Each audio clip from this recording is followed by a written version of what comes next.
샬롬. 오늘은 토요일입니다. 어제까지 해서 로마서가 끝이 났고요. 오늘은 에스겔서를 함께 나누려고 합니다. 첫날이라서 성경 읽는 것은 없고 오늘은 에스겔서 개관을 이렇게 하도록 하겠습니다. 에스겔이라고 하는 말은 하나님께서 힘 주신다 라고 하는 뜻이 있습니다. 또 다르게 말하면 하나님에 의해서 힘을 얻는다 라고 하는 의미가 있습니다. 그래서 에스겔은 또한 선지자이면서 그 제사장이었습니다. 제사장 부시의 아들이라고 나오는데, 이 바벨론에는 그 성전이 없었기 때문에 이 에스겔이 제사장으로서 할 일이 이렇게 없었죠. 그런데 하나님께서 이 에스겔을 그 지금 선지자로 부르고 계신 것입니다. 에스겔은 그 바벨론 포로 기간 동안 그 사역을 했습니다. 주전 597년에 여호야긴 왕과 함께 두 번째 포로로 끌려갈 때 에스겔이 함께 끌려갔습니다. 그리고 에스겔의 사역은 예레미야 사역의 말기 또 다니엘 사역의 초기와 중복됩니다.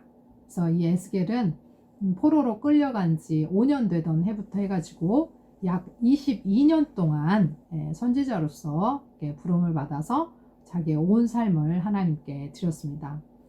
이 에스겔의 사역을 보면 묵시문학의 특징들이 굉장히 많이 나오고 있는데, 흑벽돌에 예루살렘 지도를 그리고 그것을 포위하고 사다리를 놓고 뭐를 설치하고 하면서 그 예루살렘 성이 이렇게 포위되고 함락당하는 그런 장면들을 만들어라 라고 하는 말씀이 나와요.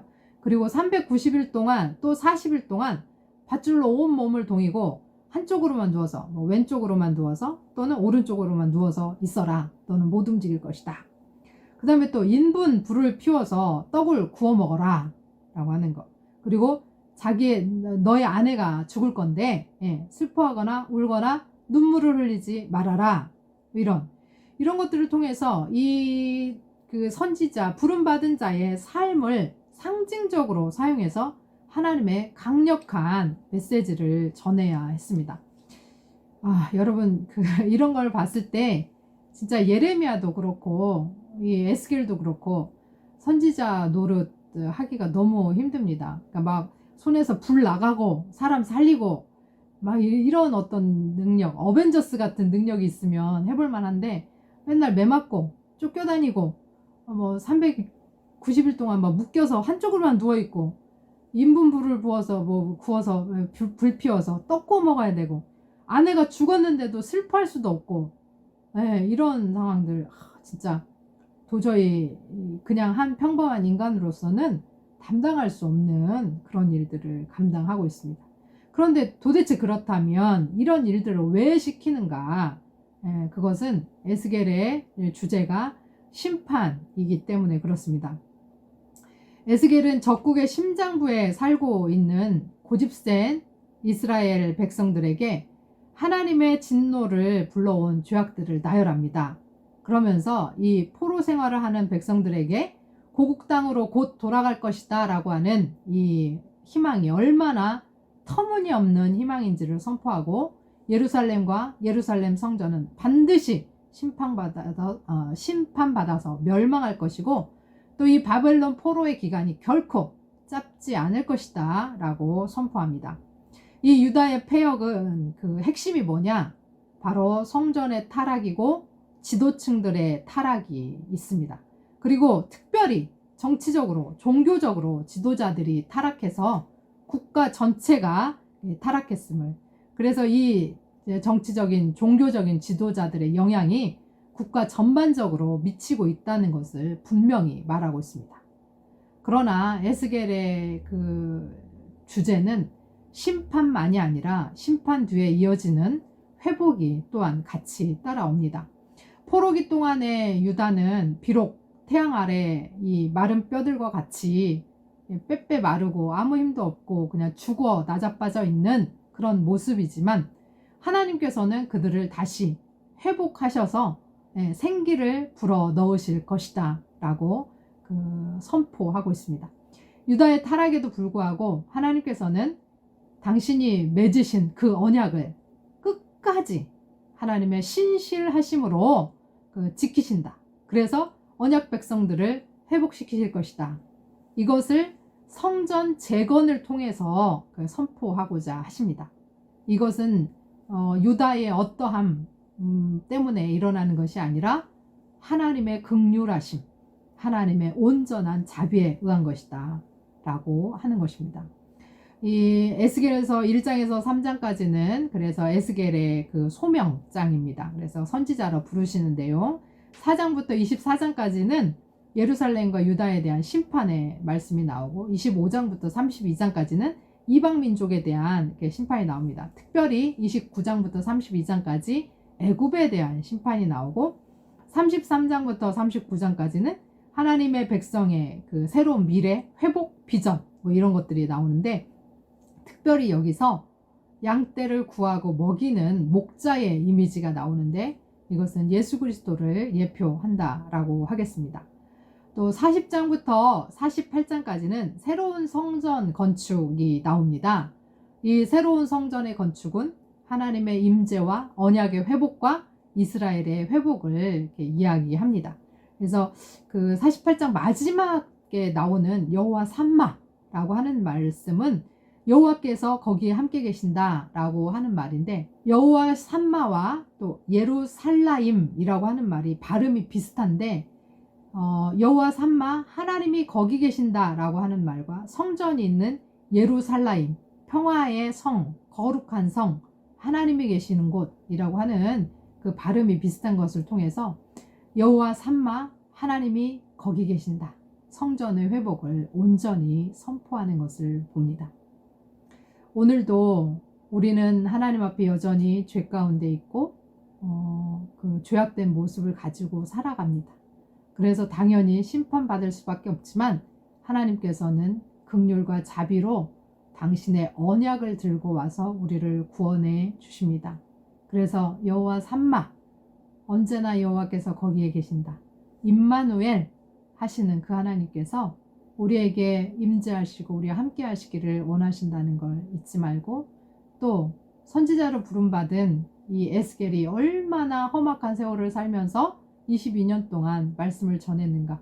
우리는 이 전해진 말씀을 그저 듣고 순종하기만 하면 되는데, 그러지 못하는 우리의 모습들을 주님 앞에 내려놓고 주님, 선지자가 외치는 글들을 보고 순종하겠습니다. 하나님의 심판에서 회복으로 옮겨지는 우리들이 되기를 원합니다 라는 마음으로 함께 기도로 나아가겠습니다.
사랑의 하나님 아버지, 에스겔이 정말 22년 동안 겪지 못할 일들을 겪어가며 선지자로서의 삶을 살아갑니다.